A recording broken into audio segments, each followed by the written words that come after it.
Human desire is quite the double-edged sword. On one hand, it can lead to great innovations, but on the other hand, it can lead to a pathway of greed and selfishness. The unfortunate act of cheating is a direct result of the negative effects of uncontrollable desire. Infidelity and adultery are tales as old as time, and no one is surprised as these are universal human behaviors. However, some of us are just better at controlling ourselves than others. Which leads me to say, if you were cheated on, it's not your fault. Well, at least 99% of it is not. What counts as cheating varies from person to person. Some people might say flirting is cheating. Others might say even looking at other persons counts as cheating. But if you ask me, I think intention matters. You see, the thing about life is that not everything is as black and white as something is all good or something is all bad. Every situation has its own little differences that need to be carefully analyzed before reaching a verdict. However, it's just much easier to generalize and make assumptions for the sake of time.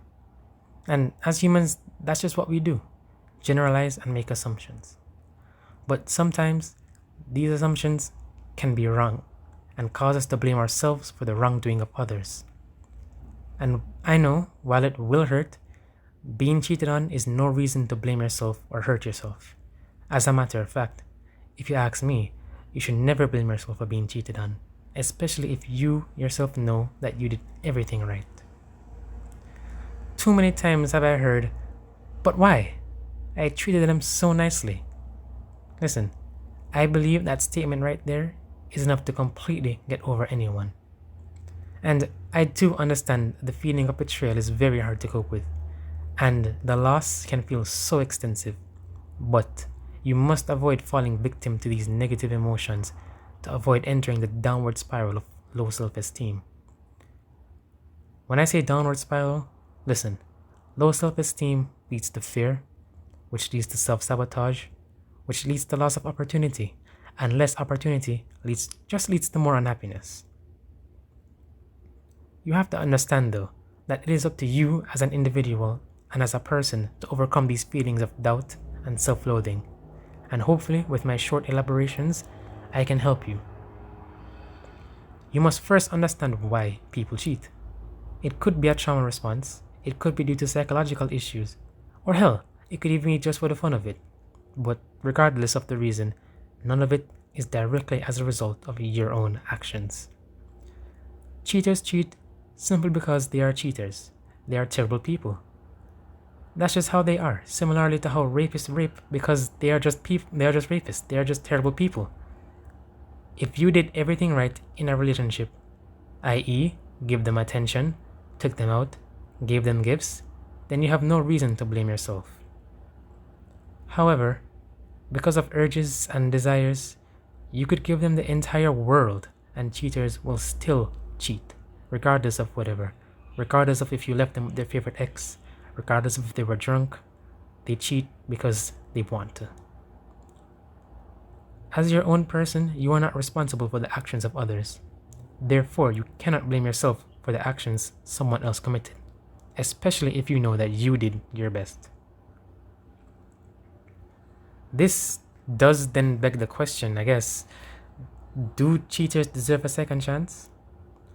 Well, remember when I said everything isn't so black and white? Right. So, maybe they do, maybe they don't. That would be up to you to decide if you, unfortunately, got cheated on. However, me personally, I do believe they do, but not by the same person. They deserve to show that they can do better and achieve better, but with someone else. Definitely not the same person that they cheated on, as they have already shown that they don't really respect you. As an individual, you have to protect yourself and love yourself and have some form of self-respect. And allowing someone who wronged you back into your life only gives them another chance to hurt you. Remember, forgive, but do not forget. Best case scenario, if you ask me, maybe you can still be friends with the person that cheated on you. Maybe. Listen, it's all our first time living, and I guess we all make mistakes, but some mistakes are just bigger than others. But a mistake is a mistake nonetheless. Forgiveness does go a long way. I mean, look at it this way. Forgiveness only benefits you, not the other person. You don't deserve to harbor hatred and trauma. You really don't. It's for your sake. It's best to move on and achieve revenge through success. Find someone new. Find someone better. Show them that your life is much better without them. Take this as an opportunity to grow and mature, and take pride in the fact that you will never become the person that hurt you. I really do have more to say, but I am constrained by time. Case in point, do not be so hard on yourself if you find out that you have been cheated on. 99% of the blame goes on the cheater and not you. And if you are cheating, or you have cheated, then use this as an opportunity to grow and overcome your selfish desires. I do believe in second chances to a degree. I mean, I guess we all cave into our temptations and desires, but a single mistake does not define you for life. Do better, be better, and look on the bright side. If someone cheated on you, then I guess you could say they never really loved you. Consider that a bullet dodged. Although brief, I do hope you find my words somewhat comforting and helpful.